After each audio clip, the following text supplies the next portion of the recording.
টেবিলের উপর একটা প্যাকেটের মধ্যে পুজোর ২ টো কালাকাঁদ মিষ্টি দেখি রাখা আছে। তো ভাবলাম তখনই হঠাৎ করে মাথায় একটা বুদ্ধি খেলে গেল যে এটা দিয়ে তো একটা কিছু বানিয়ে নেওয়া যাক। এইভাবে কেন খাবে? একটা কিছু বানিয়ে নেওয়া যাক যাতে করে সবাই খেতে পারে। শুধু সোশ্যাল মিডিয়া দেখলে উল্টোপাল্টা জিনিস শিখলে হবে? কত ভালো, ভালো জিনিস শেখা হয়। তাই চটপটা কোনো দিকে না তাকিয়ে নিজের বুদ্ধি খাটিয়ে এইরকম কত ধরনের জিনিস দেখা হয় সব কটাকে নিয়ে এক জায়গায় মিশিয়ে একটা রেসিপি বানিয়ে দিলেই হলো। দেখুন ১ম এ আমি এই কালাকাঁদ দুটোকে ভেঙে নিয়ে এর মধ্যে ২ চামচ থেকে ২ থেকে ৩ চামচের মধ্যে মিল্ক পাউডার দিয়ে এভাবে একটু মেখে নিলাম। একটু শুকনো, শুকনো মনে হচ্ছে কোনো ব্যাপার না ১ চামচের মতো দুধ দিয়ে ভালো করে এটাকে একটা সফট ডো তৈরি করে নেব। দারুণ একটা রেসিপি এটা দিয়ে পাটিসাপটাও খুব ভালো হয়। আমরা করে দেখি। আপনারা যারা করেন তারা জানেন এটার স্বাদ কতটা ভালো হয়। এরপর ওই ডো থেকে একটু, একটু করে নিয়ে এরকম লম্বা, লম্বা করে ল্যাংচার মতো গড়ে রেখে দিতে হবে। এরপর দেখুন ল্যাংচার মতো করে যতগুলো হয় সেইভাবেই আমি করে নিচ্ছি। একটু তাড়াতাড়ি করে নিতে হবে নাহলে ভিডিওটা অনেক বড় হয়ে যাবে। তখন আপনারা আর দেখবেনই না। ল্যাংচাগুলো সরিয়ে নিয়ে এদিকে একটা গ্যাসে কড়া বসিয়ে তাতে দুধ তো সবসময়ই ঘরে থাকে।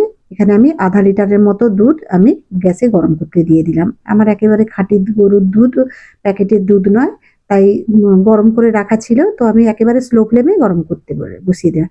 এরপর দেখুন আমি এতে ১ চুটকি হলুদ, সেই ১ চুটকি সিন্দুরের কিমত তুম ক্যা জানো রমেশবাবু, সেইরকম ১ চুটকি এখানে হলুদ দিয়ে দিলাম। কি ভাবছেন গন্ধ ছাড়বে না? একদমই নয়।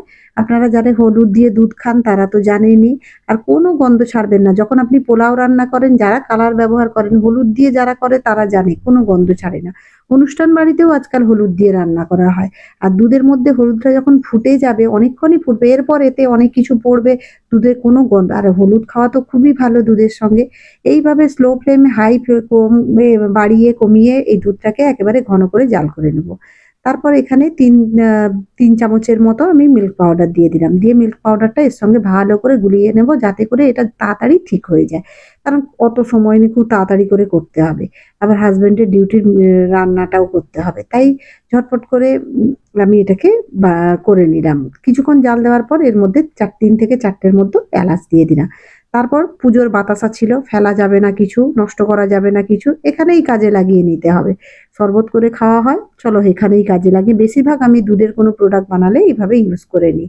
আমি এখানে ১২ থেকে ১৩ টার মতো বাতাসা দিলাম। মিষ্টিটা আপনারা আপনাদের মতো দেবেন। কোনো কিছু নষ্ট করার দরকার নেই। সবকিছুর কাজে লেগে যাবে। আর বেশিরভাগ মানুষই বাতাসা দিয়েও সবকিছু এই ধরনের মিষ্টি বা সিমুই পায়েস বানিয়ে থাকে।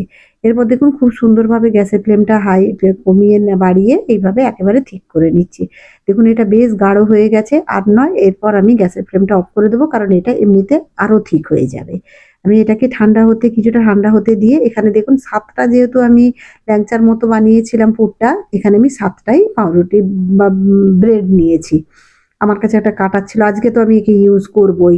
নাহলে তো গ্লাস দিয়ে বাটি দিয়েই চালিয়ে দিই। আজকে মনে হলো এটা একটু ইউজ করি। আর ব্রেডটা এতটাই নরম ছিল আজকে একেবারে ফ্রেশ ব্রেড তো আমি এটাকে এইভাবে গোল, গোল করে কেটে নিচ্ছি। এইরকম দিয়ে অনেক রেসিপি বানিয়েছি। যেমন মাংসের পুর ভরেও বানিয়েছি। আলুর পুর ভরেও বানিয়েছি। আর এখন তো ইন্টারনেটে খালি ব্রেডেরই এইসব চলছে। একটা এর কি সুন্দর সাদা, সাদা দেখতে হয়েছে। আমার কিন্তু খুব ভালো লাগছে। তারপরে একটা ব্রেড নিয়ে নিলাম। ব্রেডটা এতটাই ফ্রেশ ছিল যে দেখুন যখন এটাকে আমি বেলে নিচ্ছি একটু ফাটেও নি। অনেক সময় হয় কি ফেটে যায় দেখি। একটু যদি বাসি বা হয়ে যায় ফেটে যায়। কিন্তু দারুণ বেলা হচ্ছে। দেখুন আমি সবগুলো সুন্দরভাবে বেলে নিলাম। কোন রকম জাগ দিতেও হচ্ছে না, কিছু করতেও হচ্ছে না।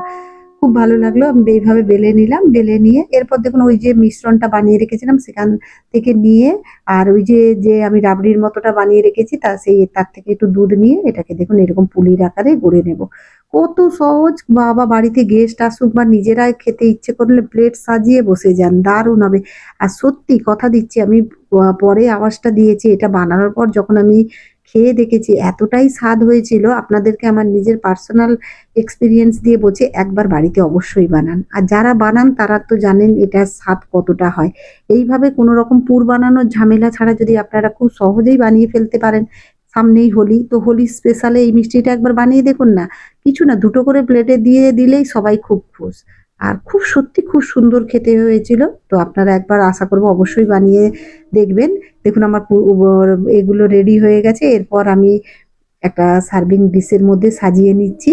সাজিয়ে নিয়ে দেখুন সুন্দরভাবে কতটা সুন্দর দেখতেও লাগছে। আপনাদেরকে যা আমি বানাই সেটাই রিয়েল আপনাদেরকে দেয়, কোনো তামঝাম থাকে না, একেবারে ঘরোয়া পদ্ধতিতে। তো চলুন, ওপর থেকে আমি যে দুধের মিশ্রণটা বানিয়ে রেখেছিলাম দিয়ে দিলাম। এটা যখন ব্রেডের মধ্যে ঢুকে যাবে এতটাই সফট হবে, আর ভেতরের যে কালাকান্দের পুরটা